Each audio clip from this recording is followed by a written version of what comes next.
Hey YouTube, my name is Alex Conconi. I'm the founding partner of Conconi Growth Partners, a private investment company in Vancouver, BC. And over the last couple of months, my team and I have been thinking a lot about artificial intelligence. Seems like ever since ChatGPT was released to the public, that things have been moving very quickly. And that's getting us thinking, where are we really and what's coming next? And so, as we continue this effort to see beyond the curve, we wanted to set up another one of these calls.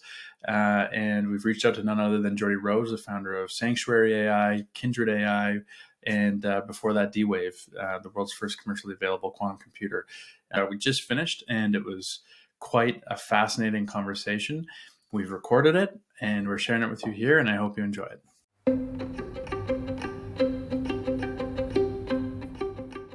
Before we start, I think it's important that we cover some of your resume here because you are a force to be reckoned with who has been at the forefront of this field since well before it was cool.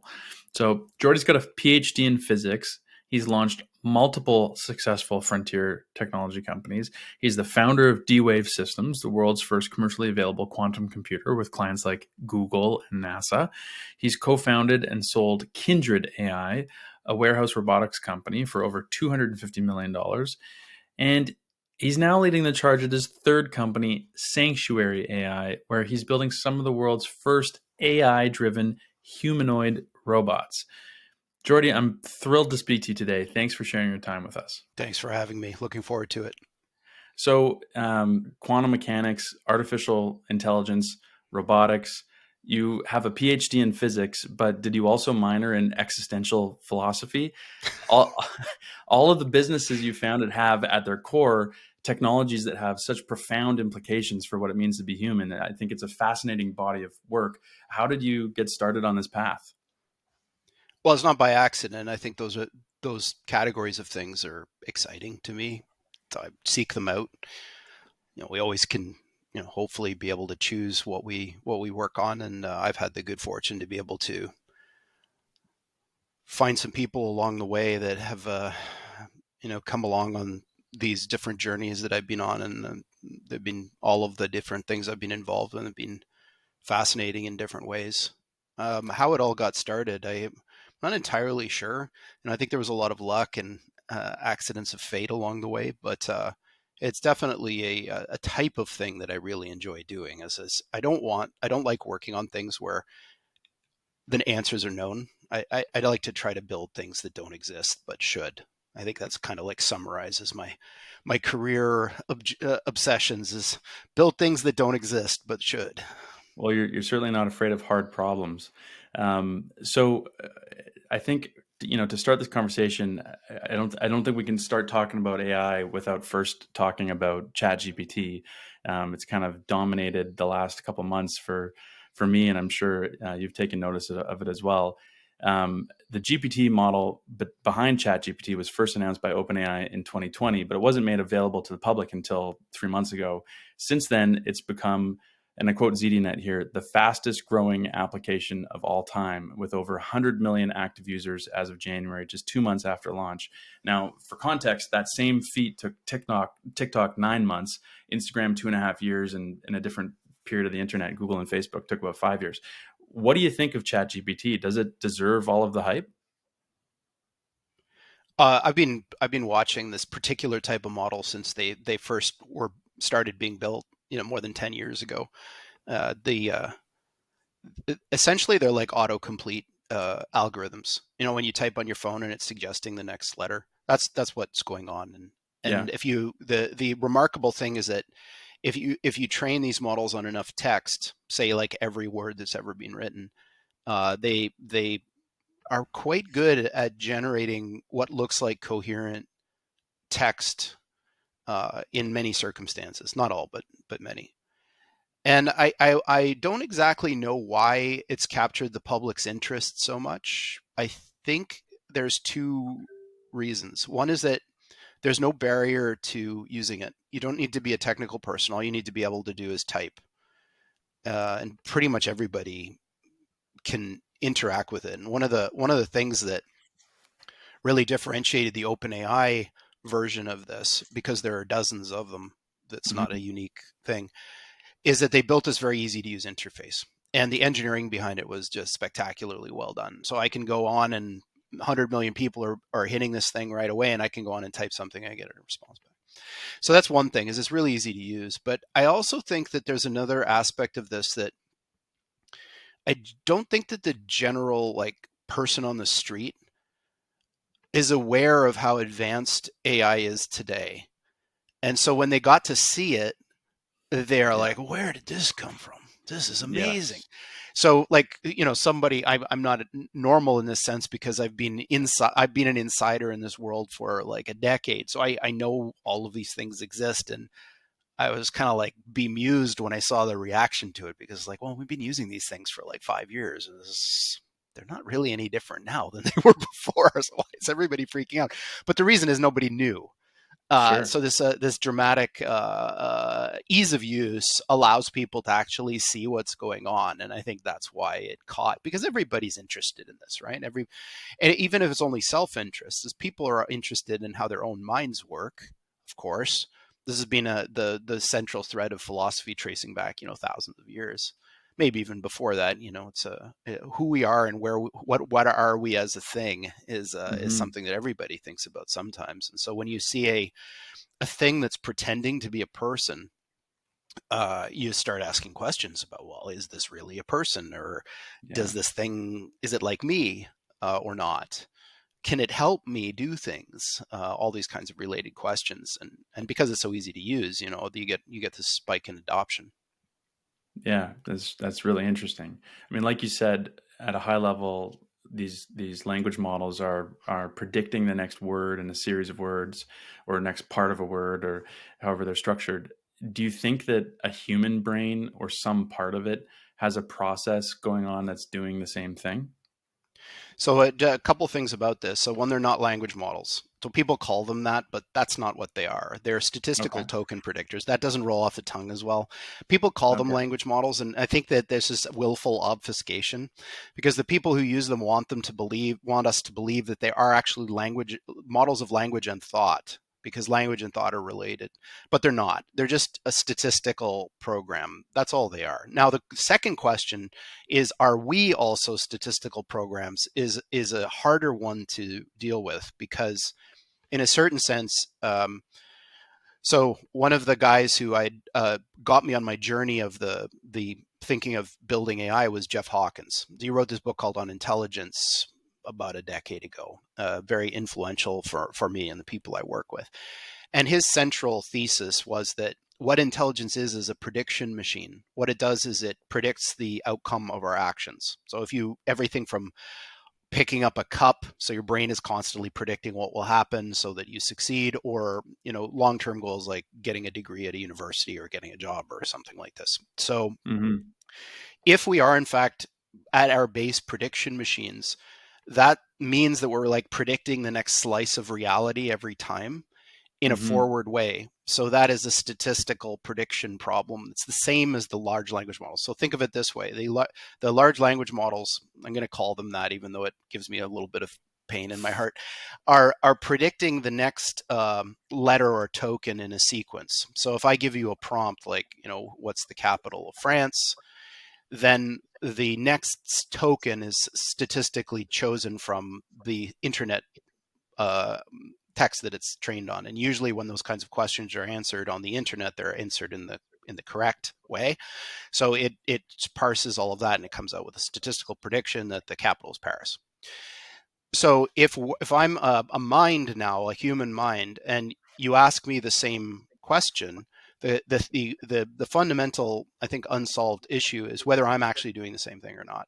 Am I actually Hmm. just predicting step by step by step by step, and but those predictions that I'm making, my brain is making, are actually moving my mouth bits. So when I answer verbally, my brain is predicting how my mouth should move in order to satisfy the the the give you back an answer that is the sort that you want. Now, this seems like a little bit of a weird way to phrase what human volition is, but I've been working in the embodied side of cognition my whole life, which means making robots that act like we do. And Hmm. with a robot, you always have to think about volition and action and all of this as being movement, because a machine gets its properties from moving through the world some way or another, moving a speaker, moving its actuators or whatever. So I'm always thinking about prediction in the sense of predicting what the next, state of actuators will be. So if I move my arm through the world, I'm predicting a trajectory of joints, and so on. So is the human mind just a giant statistical predictor? No one knows. It could be, which would be unfortunate, but sometimes science tells us unfortunate things about the world that happen to be true. Sure, sure. Certainly, like you said, exploring all of this is an opportunity to learn a lot more about ourselves. What, how do you think about building a mind then?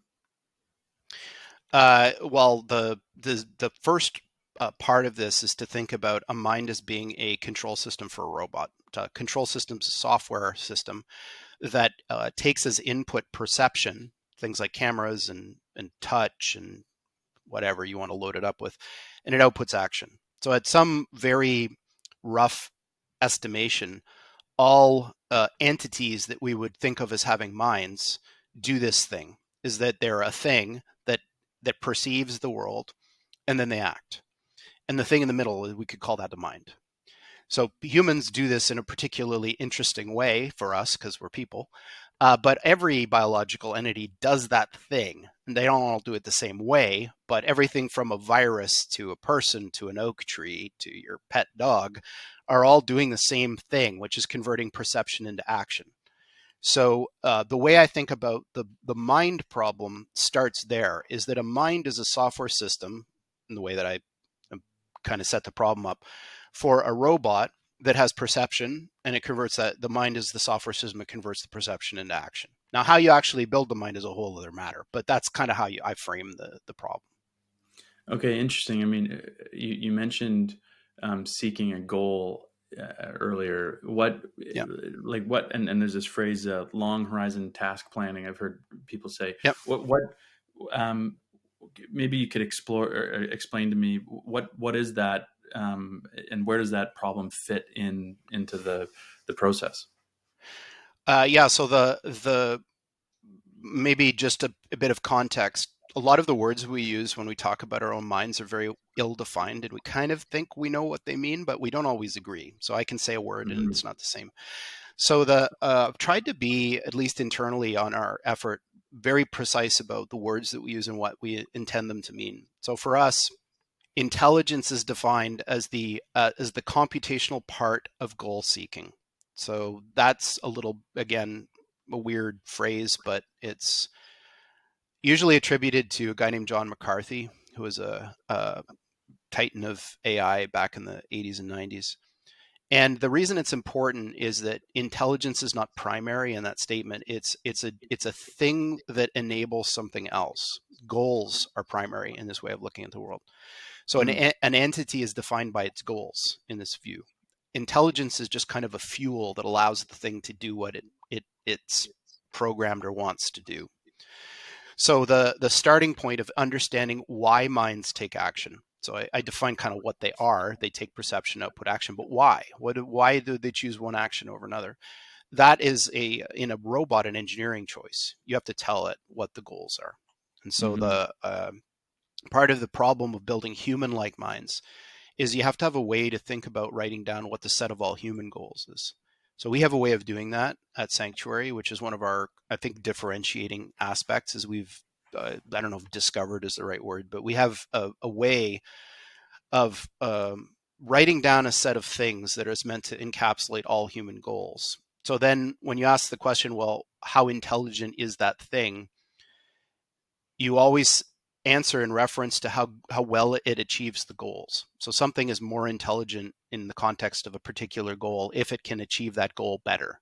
So for example, if we're going to play chess, we could define a chess playing intelligence, which is one of millions of different kinds of intelligences, where if you consistently beat me, you're going to score higher in that particular thing. Now, does that say anything about what we usually call intelligence? Not really, because we're talking about a specific goal, which is winning chess. So the way that we frame the how to build the mind part starts with an enumeration of goals. What do you want the software system to actually achieve in the world, or if you're going to anthropomorphize it, want to achieve. And then once you've list that down, then the intelligence part comes after, which is how do you imbue the system with the capabilities to actually achieve the goals that it set itself. Yeah, so that's how we parse out the goals and intelligence stuff in the systems we build. Interesting. That's very interesting. So when you think about goals, or giving a system a goal, it makes me think of prompts. And I recently read an article in the Atlantic that said that writing effective prompts might be the most important job skill of this century. A century is a long time. How do you think about the importance of prompts? Are we still going to be writing prompts and talking in prompts 100 years from now? No, that's ridiculous. I think prompts are a transient thing, that are exploring a new way to interface with a type of technology that we're not familiar with yet. By the way, a prompt is not a goal. So goal is a state of the world.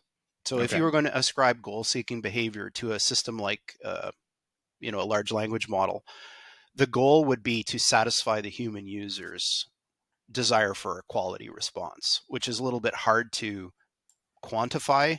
But part of the training of these more recent models includes this explicitly using human in the loop reinforcement learning feedback. Essentially, the way it works is that I'm interacting with this alien technology. I ask it a question, I get back an answer, and I say thumbs up or thumbs down. So if I say thumbs down, that means that I'm not happy with what the thing did. And if you think about the large language model as a goal-seeking entity, its goal in that context is to get a thumbs up. Now, it's a little bit weird to think of that in that way because the algorithm that you're using to augment it, if you maybe it's not an augment, but I'll use that word anyway, to change the nature of the thing to give you more thumbs ups, that's outside of the algorithm. So now when you think of the entity that comprises both the large language model and the process of fine tuning it or tuning it to give certain kinds of answers, that collective thing is now the entity that we're talking about. And the goals are somehow in the response types that people are giving. So if I was to take a bunch of people who are going to score this thing and say, well, every time it says banana, I'm going to put a thumb up no matter what, you're going to get a different kind of goal-seeking mind than you would if you put a thumbs down every time it sees the word banana, because now the goals are different. They're stated in a different way. One of them is yes, banana is good. The other one is yes, but no, banana is bad. And it's in this model comes from the imposition of a human bias to the original statistical data. So the statistical data that the thing was trained on initially gives it a bunch of answers. Now people are coming in and carving that up and biasing it in certain ways in order to give the kinds of answers that they think they want or people want as part of a reward. So the goal of the system is to get a thumbs up in that case. It's not to answer the prompt correctly. There's a subtle difference between the two, because Okay. sometimes people don't want the truth. They want a certain kind of answer. Sure. Okay. Very interesting. How do you how do you abstract that to uh, or extrapolate that to the context of AGI um, or humans? How like what is how do you think of goals in the context of like a human brain? What is our goal? Yeah, so this isn't something that a lot of people will agree on. As I mentioned, we have a way of doing that at Sanctuary, and the long and the short of it is that we make an equivalence between the set of all goals that come from work and the set of all human goals. So our perspective that we've used is that the codification and quantification of work itself, that is, what do you do when you work and what are your goals, is very similar to, if not the same, or at least significantly overlapping with the set of all human goals. So our view of how do you approach the problem of building a human mind is you want to be able to have a humanoid robot, in our case, be able to do any job. And our view is that if you can reach that technological objective, you will have built a human-like mind, and there's no way around it. I don't think that you can build, like, this is my personal view, I suppose, but I don't think you can build a machine that can do all human work satisfactorily that isn't essentially human. Uh, And the reason is, again, it goes back to what is a mind. A mind is a goal-seeking system. If you have the same goals, you're going to get the same kind of thing at the end of the day. As long as the goal set is the portfolio is wide enough. Interesting. Well, I mean, asking these questions, what is a mind? One of the big parts of a mind is consciousness. And, there's that Google engineer who claimed that one of the Google models was conscious. I don't know if you've seen some of the BingChat conversations, but there's seems to be quite a bit of personality injected in there. I don't know if some of that's strategic or not, or what they're playing with. But reading some of those chats myself, I can see how some people already think that these models are conscious. I don't personally have that view, but it prompts the question: what is consciousness? Can Well, AI be conscious? so let's start with the current technology. Though that current technology is not conscious at all, and it's clearly not, and because it doesn't have the right kinds of data to train on to have that property. And if you read a transcript of an interaction between a person and one of these large language model systems, it sure does look sometimes like you're talking with a person. But I would what you're looking at is just like reading a novel. So in a novel, you can have the illusion that the person in the novel is conscious by the way that they're writing or reading or acting. So if I read Jane Eyre and there's some character in that book that I could say, well, the character seems conscious because that's the way I would act in that situation or whatever. But they're not. They're a bunch of words. And the words are not the same as the object. I think this is where people get confused, is that words are symbols that describe things in the real world. They're not the thing in the real world. You can mimic the output of a mind using words, but you can't actually build a mind using words. Those are two completely different things. So right now, the state of technology is very far from being able to build what you could think of as a conscious first person experience like we have. It's not even in the right ballpark. Now, could you get there at some point? Yes, absolutely. Again, the speculation because we haven't done it yet, but it seems odd to me that you would have to have something that broke. Let me try to be more careful here because maybe I'm more sure of myself than I should be. So let me back up. So the Western scientific tradition is rooted in the idea of materialism, which means there is a thing out there that's true, and we participate in it as observers. We're built of the stuff of the universe that follows laws, and we're just observing it. So in the materialist perspective, there's absolutely no mechanism for not being able to build conscious entities, because consciousness arises from the configurations of atoms and things, and they're just little machines. There's nothing else. Mm-hmm. So the Western worldview says, yeah, of course you can build conscious machines. Now, the reason why I'm hesitating a little bit is that it's not the only way to look at the world. We had a long tradition before the Enlightenment of thinking about the world in a different way, which philosophers might call idealism, which is a different dogma that reality, to the extent that it exists, is at least in part and maybe entirely created by mind. So this is a very hard thing for scientists to wrap their head around. It doesn't sound like it makes any sense when you first hear it, but I've been thinking about this a lot, and I'm not so sure. So the reason for this is that when you build actual technological minds, there are analogs of this that happen all over the place. So as an example, let's say I'm a video game character inside a video game, and I'm looking around and I see a video game apple on a video game table, and I ask the question, is that thing an apple on a table or not? It's not entirely clear what you mean by that, because it's not an actual physical apple. But what does that mean? Because maybe we're one of those things. So this idea about like what is true about the world is not necessarily obvious. And if anybody wants to like go down a rabbit hole, David Chalmers' book Reality Plus explores this in some detail. This idea that what it means for something to be real is not as obvious as you'd think in the common usage of those terms. So why is this related to consciousness? If it turns out that we're not in a conventional materialist universe, and there's some key role that consciousness plays in not only our own perceptions of the universe, but maybe the universe itself, then it's not so clear that you can actually build conscious machines. And there are people who have argued on this in this line of thought that one of the reasons why we may not actually be able to build consciousness is that consciousness does not arise from a certain configuration of information. It's something else. And why do I give this any weight at all in my views? It's because we don't know what it is. Consciousness is a huge mystery right now. It's one of the few things, and maybe the only thing, that isn't subject to science in the following way. So science, in the materialist view, proceeds as follows. We imagine there's an objective reality. We imagine there are things in it that are true in and of themselves. They're not our thoughts that make them true. They just are.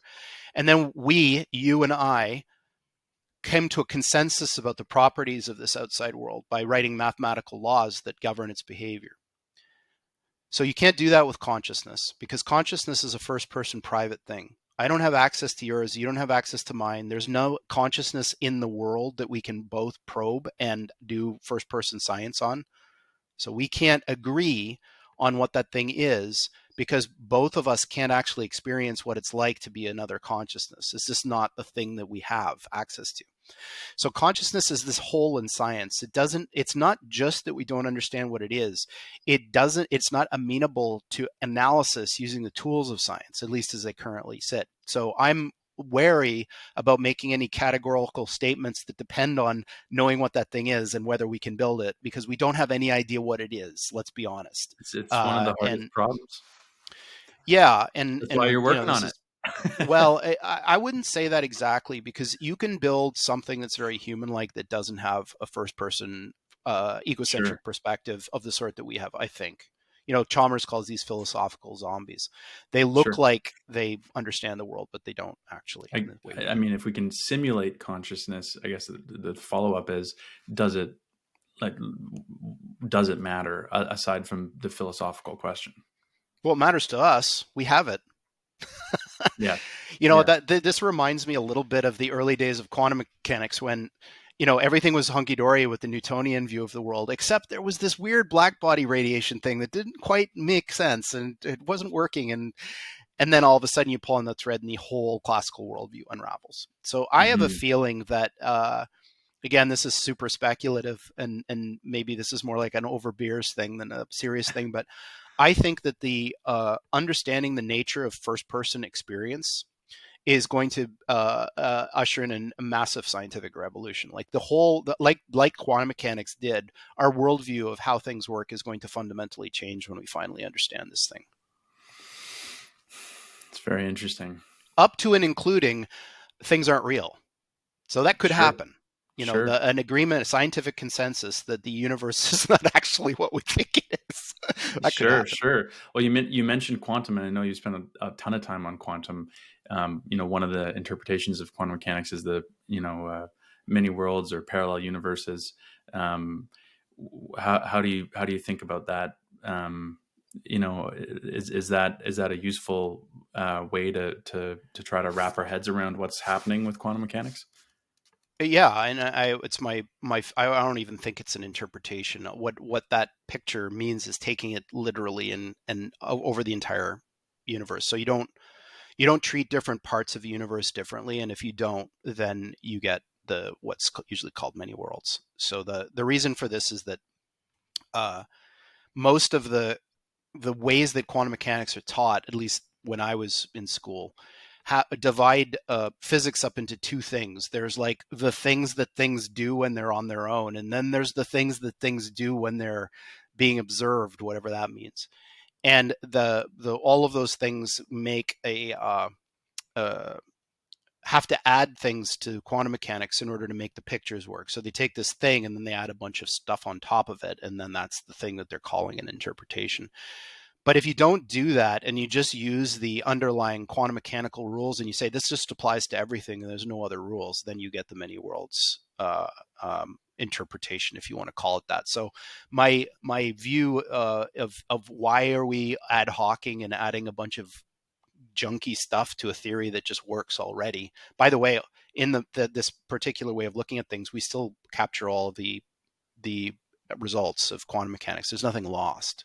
It's just that now we have a much more satisfying explanation about the the nature of it, and we don't have to add a bunch of junk on top. So it's almost certainly the case, at least the way I think of quantum mechanics, that this many worlds notion is likely to be ontologically correct, which I mean that it's revealing something about the way the universe actually is. That's fascinating. What's the intersection between quantum mechanics and artificial intelligence? Now, none, I would say, except maybe some niche academic work. I mean, people do work on this because it's two interesting things, and you put them together, and you could get some neat stuff coming out. But as a matter of practical consequences, essentially zero, because uh, the actual quantum computing field has not developed quickly enough to be able to generate use cases of the sort that you need to probe this type of question. So the only quantum computers that do anything practically useful are D-Waves, and those are increasingly put against a specific kind of problem that is ubiquitous in industry, because D-Wave is a public company now and they need to increase their revenues significantly, and that's what they've been working on. So their Hmm. use is kind of like academic tools. Those days are over. They're trying to actually turn them into actual computers that do useful stuff. And all the rest of these companies and efforts are uh, have shown very little progress. And I don't think they will show progress, because a lot of the having been in the field for a long time and understanding like the pros and cons of different approaches, almost all of the other approaches are bound to fail. It's unfortunate, and I feel bad even saying this, but sometimes, because I like when things work, but sometimes things are just bad ideas, and there are a lot of bad ideas in the quantum computing field that never actually get outed, because it's obfuscated in this layer of this is really hard, trust us, we're really big brains and we know the way to do this, and so just trust us, trust us, trust us, give us a bunch of money and some. But the problem with that is that the people who are saying those things are often not technologists. They think, I think, that they're saying things that are true, but they aren't. Building a computer is a dramatically difficult exercise, let's just say, Hmm. and it requires a lot more than just being able to scribble symbols on a piece of paper, which is what most quantum computing researchers do for a job. Is Uh, I want to yeah. take the conversation back to AI, but I'm curious in robotics. But I'm curious: is the core problem is in the entanglement of the qubits? Is that the? No, the core problem is that the when you build a computer, you need to have like a basis for how computation proceeds. Like it's usually called a model of computation, and there are many ways to build computers that are fundamentally different from each other. And in the quantum world, there's a variant that mimics the way that computers work in the classical world, called the gate model of quantum computation. Essentially, you take what we know and love about the way that computers work in silicon, and you just copy that into a quantum thing that's supposed to have all the same properties except it's quantum. So this thing is beloved of theoretical physicists and mathematicians because it's highly amenable to analysis. You can actually go in with your pencil and paper and write down how many operations you'll need to do X and whatnot. The problem is that it's physically ridiculous. So the premises upon which it's built, from the perspective of actually building a system, are ludicrous. They will never be met. And not just because we aren't smart enough to do it, it's because they're essentially contravening basic physical principles. It's not that they're impossible, but they're not commonsensical if you understand like how they're proposed to work. And the analogy I sometimes use is it's probably not physically impossible to build a ladder to the moon. I think you could probably not violate physical law and still build a ladder that you could climb from the Earth to the moon. So why are we using spaceships? It's because ladders to the moon are stupid. And if you have half a brain, you don't try to build them. Gate model quantum computers are like ladders to the moon. If you're a Interesting. theoretical person who says, hey, there's a ladder right there next to my house, why don't we just build it in bigger? That should Yeah. work. No, it won't. Yeah. So Interesting. the problem that field has always had is that it isn't subject to enough feedback from the failures that the field has had. So most most endeavors in the human sphere, if you try to do something and you constantly fail and fail and fail, people will just give up and say, this is wrong. This is not the right way to do it. But in that field, for some reason, that hasn't happened, is that they keep failing and failing and failing and failing. And they think that somehow, if you just keep doing this, it's going to work. It won't. Now, that's not to say I'm down on quantum computation. I'm not. There are all sorts of other ways to use quantum mechanics to build computers. D-Waves is one approach. There are others. Those are the ones that should be being pursued, because these other things are they're just stupid. I don't have any other words to say about that. I mean, I can't think of a better word to say that they're just stupid. They will never work. Hmm. All right. So speaking of failing, I wanted to ask you about measuring improvement with AI. Yeah. Um, you did this great guest lecture at McMaster University about 4 years ago, where you said that when it comes to AI research, the right metric to benchmark against wasn't some broad notion of intelligence or how smart the AI was, but instead to focus on similarity to humans. For Mm-hmm. example, if a system performs more similar to me than before, then it's better than it was before. Could you expand on what you meant by that? Yeah, so in the early days, we were mostly focused on things that were really easy to tell whether you were getting closer to human-like or not. So 5 fingers are more human-like than 4, and so on. So those were mostly what I was referring to there, is that when you're imagining an entity, including the body and the mind, that's supposed to be like a person, and you just have the thesis, I'm going to try and make this as much like a person as I can, you can actually get quite a distance. At some point, though, and that's the phase that we're in now, that's no longer good enough, because you've built a thing that's as human-like as you can make it. Now you're faced with a different problem, that a lot of the problems of actually constructing these minds that we've been talking about push the boundaries of human understanding in, to the limit. And there are many of them. It's not just one thing. It's like a lot of different things that have to work together. So now we're in a phase where we still do measurement of basically an evolutionary algorithm that takes the system we've got and makes it better by gradually changing it. But now what we do is we measure a thing we call work fitness, which is essentially a portfolio approach to meeting work goals. So I've talked before about the set of all work goals is something like the set of all human goals. So what we do is we create sub portfolios of work goals, and then we ask the machines to accomplish these goals, and we score them based on how well they do, and then we track that over time. And the engineering effort now is make changes to the system, either physically or in the software system, that increase this number over time gradually. So I'm a huge fan of these ideas of small change gives you small improvement that accumulates over time. We don't ever want to do 0 to 1 things, because that requires luck and breakthroughs and things. So what we want instead is to have everybody in the company be able to come into work every day, do a thing, and have that thing just tiny increase something that is a measure of human intelligence. And that's how we approach the problem now. Interesting. Um, so as you push forward, I've heard or I've seen you describe the advancement as being a combination of what look like sigmoid curves. I imagine at the end of it is the singularity. What is this? Maybe just to start, what is the singularity, and how do you see us moving towards it?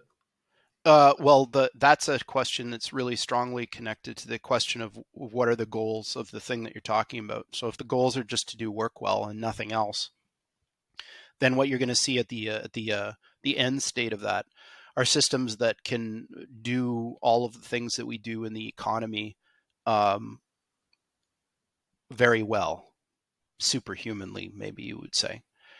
But they don't look like the science fiction things that people talk about. I think that there's a fundamental misunderstanding in some parts of the AI community about what intelligence is and how it progresses over time, and sort of how to think about it. And I'd say like the main symptom of this is thinking about intelligence as like a scale, like IQ, where a super intelligence, like a thing beyond the singularity or whatever, has like 7 million IQ or something like that. But remember, the way that intelligence works in practice, in actual building of machines, is that it's the thing that enables the goal seeking behavior to proceed. So intelligence of 7 million means nothing because you haven't told me what the goals of the system are. So in the kinds of systems we build, those goals will always be to do work. That's it. And the reason is that what we're trying to do is build something that's like a person when it comes to being able to do work and understands the world the same way we do. And we view that not only will that have a massive economic benefit to everybody involved because labor shortages are real and they're going to get worse with demographic change, um, but that being able to build machines like this will actually deliver on the original founding promise of the AI field, which is to build general problem solving machines that are like people, not just some weird alien thing that we don't understand how they work. They're going to be like us. They're going to speak to us, obviously, because that's part of a job. They're going to be able to have a conversation where they don't make silly mistakes like LLMs do, because LLMs have no common sense understanding of the world and they never can. So these systems will, they'll deliver on the promise of what people think of when they think of AI. But that whole singularity thing, I don't know. I don't think that that's a real thing. I think what we'll see is uh, uh, ways to build systems that deliver against goal-seeking behavior for whatever goals you can think of, and then it will be up to us to decide what those goals are. And the I don't think that it makes any sense to choose goals that are bad for us. Why would you do that? And a lot of these kinds of folks, the less wrong community, let's call them, have this notion that the goals that you provide to a machine will be not the only thing. There will also be instrumental goals developed. So an instrumental goal is a goal that you need to fulfill in order to fulfill the goal that you have. And they think these instrumental goals could be difficult for us to deal with. I don't believe that at all, because even instrumental goals can be engineered. The intelligence and AI and AGI and all this, it's not some magic demon spirit conjured from, Middle Earth or something. It's a machine that we built. We understand how it works, right? So we can choose to build them in Do we? certain ways. And yeah, of course. I mean, if you're an engineer, you have to. Yeah, There's no other way around it. Like, you can't sure. build something that works without understanding it. I mean, that's just the kind of a definition of what it means to understand something, is you can build it. That makes sense. I've noticed, a lot of the video. You guys have some really neat videos, and I'm gonna try to throw one up on the screen here. But Sanctuary's robots are doing things with their arms and their hands that otherwise look quite difficult. I'm curious.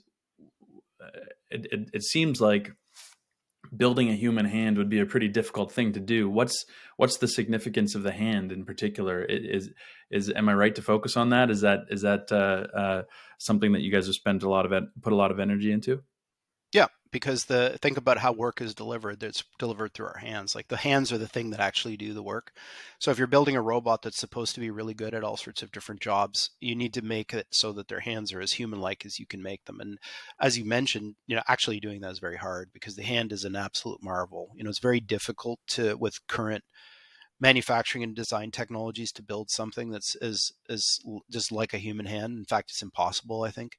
But you can build something that's close, and that's what we've attempted to do. But we do spend an awful lot of time on the hand, because it is the place where the rubber hits the road. If you're doing anything from sewing jeans to typing on a keyboard to using a phone or a point of sale machine, or sorting laundry or whatever, it's your hands that are actually doing it. The rest of the robot is kind of just a hands delivery mechanism. It just gets the hands to where they need to be. It's the hands that are the key thing that actually deliver action into the world of the sort that you want. Yeah, that's really interesting. So thinking about some of the other competitors to Sanctuary in the space, Boston Dynamics just gets a lot of attention. I'm curious, how do you Mhm. think about their approach and how it compares to the approach you guys have taken? They're tremendous at what they do. They're the world's leader in a certain kind of robotics, and robotics and software. Think of it as the mind part, are intertwined in a fundamental way. So even though they don't talk about their software, or at least it's not so visible, they've made massive progress in understanding how you create certain kinds of minds, let's say. that move certain kinds of robots through the world to achieve certain kinds of tasks. Now they're more focused on what you could call athletic robots, which is to push the physical capabilities of the robots as a point of pride. So basically backflips and Yeah. throwing 100-kilo bags and things of the sort. So that's in that sector, they are, number one for sure in the world. And they've been doing it for a long time. They have a history tracing back almost 40 years, I think. What? Uh, yeah. Well, I was just going to ask you, what do you make of the Tesla bot and the plans that have been announced there? Well, I think that in terms of what we're building at Sanctuary, that project is the closest in the way that it's being described to the goals of what we're trying to do. So if you think Hmm. about like all of these things around the world, what looks the most like ours, it's probably that. In terms of its eventual implications. So I believe from what I've gleaned from reading the press mostly, that Elon's objectives and understanding of why you would do this align with ours. So they're the Hmm. same fundamental ideas.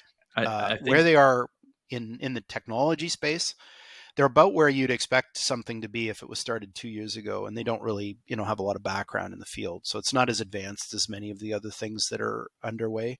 But you don't underestimate somebody like Elon Musk. If he's got the will to do it, then they will become one of, I think, many that are trying to do this. And I think having been at DWave for 20 years without having any competition, not having competition is not a good thing. It means you're too early. So I'm happy. I think I'm overjoyed would be the right word, that somebody with his credibility and understanding of technology has thrown their hat in the ring. I think it's Hmm. actually necessary for the field, the category, to be taken seriously. That it's not just us, but there's eventually many other competitors all trying to build essentially the same product. Yeah, absolutely. They're definitely early on the humanoid robot. Or sorry, not early. They're maybe just getting started. But one area that they maybe were early or a little bit ahead of everybody else was on the whole self-driving cars and the the brain or the mind of the car. And I've heard in one of the presentations Elon gave, he talks about I was going to take that same computer, smack it in the robot, and I mean, he's great at kind of pulling that future forward and making it all seem like it's within reach. But is it that simple, or what do you think of the applicability of the the self driving car neural nets and everything else in there to the humanoid robot? I imagine there's a bunch of other work that needs to be put into everything from picking the right goals to managing that humanoid interface. The I could lend some credence to the stuff that they've done in self-driving, helping a lot with this problem, but it's a very different kind of problem. When you're a car and a human body are fundamentally different types of things that have different goals. And the control problem of a humanoid body is not the same as the control problem of a car. So just to see this in an obvious way, when you drive a car, you only have a very limited number of things that you can do that change the behaviors of the car. Like you can pull the steering wheel side to side, you can hit the brake, you can hit the gas, turn on and off the lights. So if you make a list of all the things that you can actually do as a person in a car, it's actually quite small. But when you move your body through the world, the space of possibilities explodes in a massive exponential combinatorial way. So just in the hands that we build in the robots, each hand has 17 degrees of freedom. So just in the hands, there are 34 degrees of freedom. What does that mean? It means that every 100 millisecond, you have to choose a configuration of all of those variables. And the number of possibilities through time explodes in this exponential way. So that's a very different kind of control problem than driving a car. And while there are some, like I say, some things that will transfer over, for example, the mapping of an environment using SLAM algorithms or things like that are probably going to be roughly the same if you're a person or a car, like understanding where you are and what's around you. There are all sorts of aspects of the problem that are absolutely not the same. And that's mostly where all the hard stuff is. So building self-driving robots is strictly technologically harder than building self-driving cars, obviously, because cars are kind of like one type of work, whereas, or driving anyway. Whereas what you would need to do with a humanoid is be able to do virtually any kind of work. And so it's just a harder problem. That's not to say that it isn't actually easier to deploy once you've done it, because I think part of the problem with self-driving cars isn't technological, it's social. Is that we hold that technology to a much higher standard of safety and so on than we do people. So even though I think that self-driving cars are probably already safer than people, I'm not entirely sure, but they're probably close or even more. We still don't trust them because we have the whole lizard brain thing that we don't trust that I'm not have my hands on the steering wheel, so therefore I can't trust this technology. But in the case of a humanoid robot, there's a lot less of a negative implication if something goes wrong. If you're, say, packing fruit into a container, if you drop an apple, like, who cares? But if you make a mistake when you're driving, it matters a lot. Okay. So Sanctuary's approach Sanctuary's goal has been to build human-like intelligence and general-purpose robots. And from what I understand, you started by building robots that mimic the movements of human operators. So there's actually a human operator Yep. behind the robot in many of these cases. Mm-hmm. Why start with that approach? Very good question. So there's actually several reasons. One of them is that we can't introspect the signals that come in and out of our mind inside or in situ. So what if I was to ask you, what are actually the electrical signals that come into your brain and out of your brain?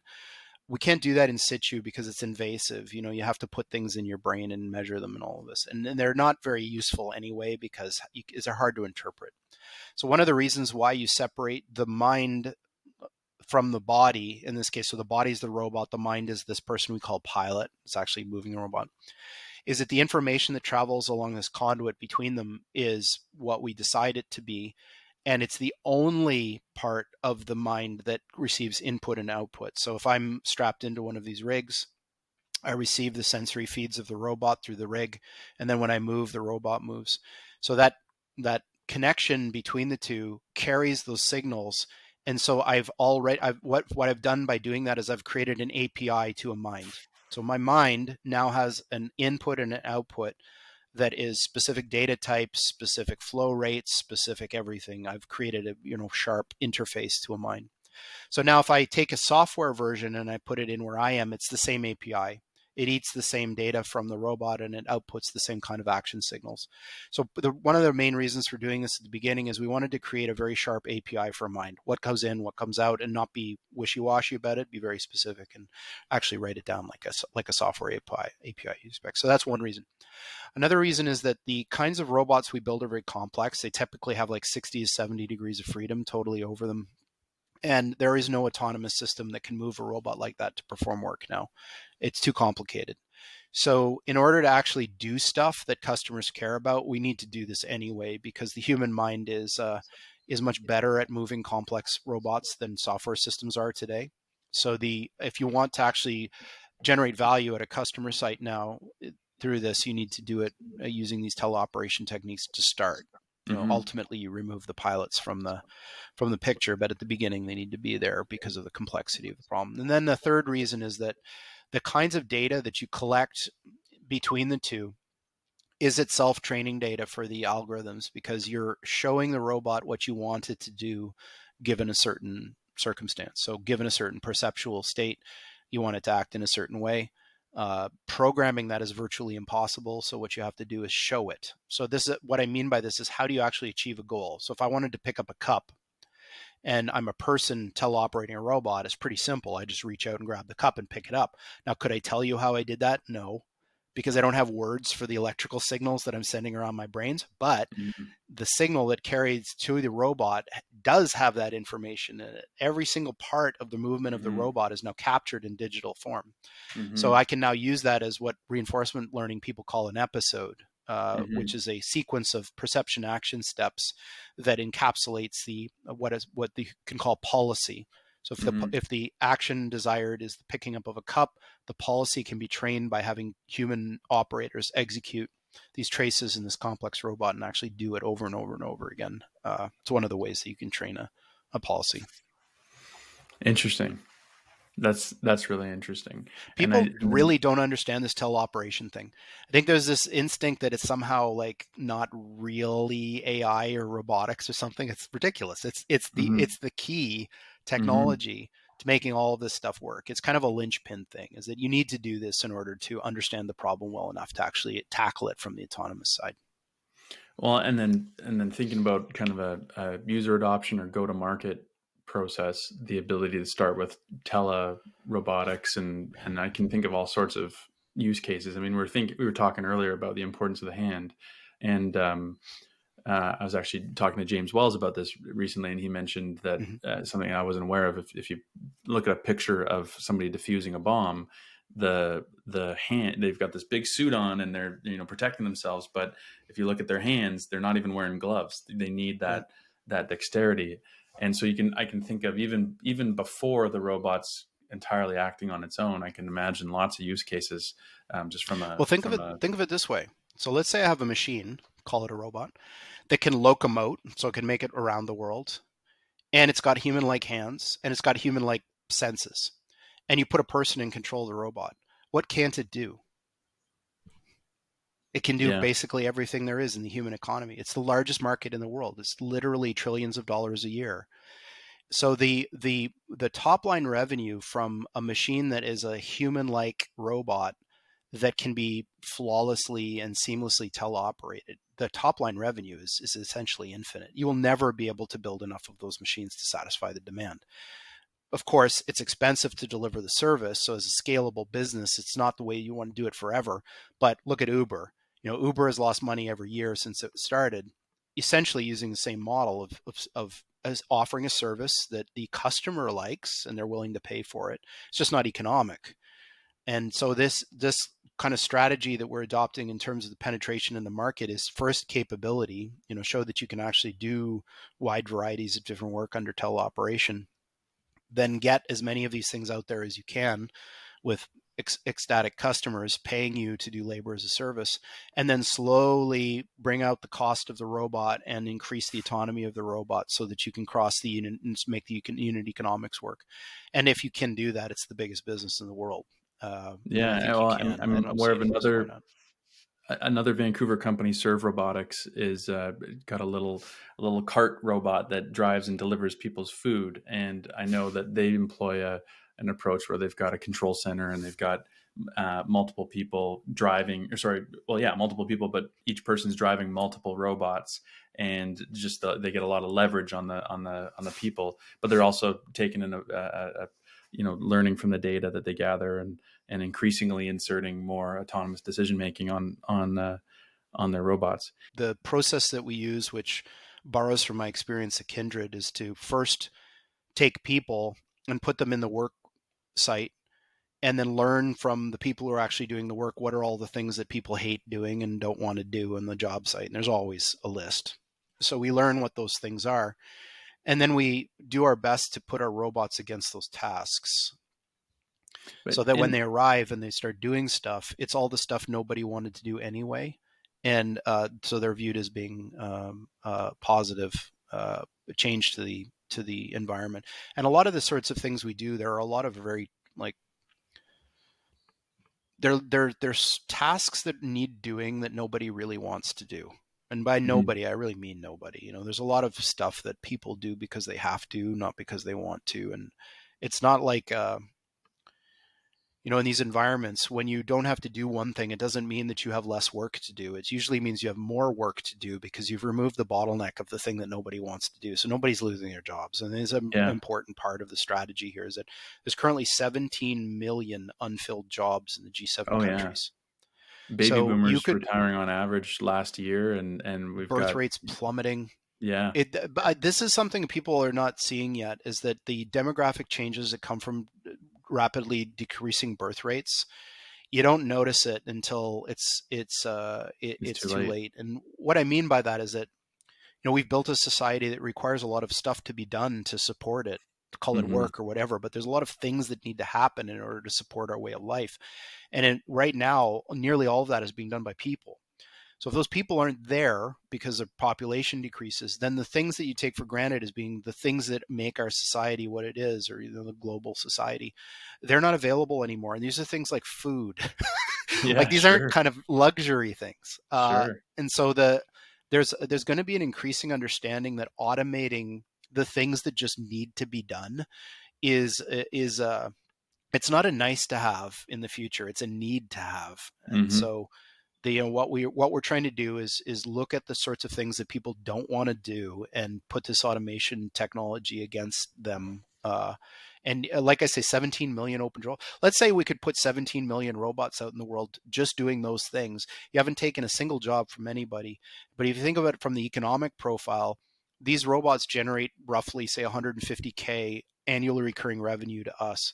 So 17 million times $150,000 a year annually recurring revenue, it's the biggest company in the world, and you haven't Hmm. touched a single job. So the Hmm. opportunity that autonomous labor provides in terms of a market opportunity is unparalleled. It's never happened before in human history. And why now? It's because of the confluence of a bunch of different progress metrics in technology and AI and robotics and manufacturing and the rest. We've gotten to the point where it's actually potentially doable to build automated labor. Well, I think I have a sneaking suspicion it's going to feel kind of like ChatGPT felt when, all of a sudden the stars aligned and it became accessible. People start seeing it happen, and it's felt like it happened overnight. But behind the scenes, people have been working on this for a long time. I think you guys are doing a lot of really exciting work. I think that's a great place to leave the conversation today. Geordie, thank you for taking the time to share your insights and expertise with us. Where can people find out more about you and your work at Sanctuary? The website, Sanctuary.AI. And we also have I'm on Twitter at the real Geordie Rose, and I do talk a little bit about the work stuff. So if you want to understand like where we're at, just following me on Twitter will get you that. Awesome. Uh, and also I do other things too. So you're gonna get a dose of that also. Awesome. Well, Jordy, thanks again for the awesome conversation, and thank you everybody for listening. I'll catch you next time. Okay, thanks, Alex.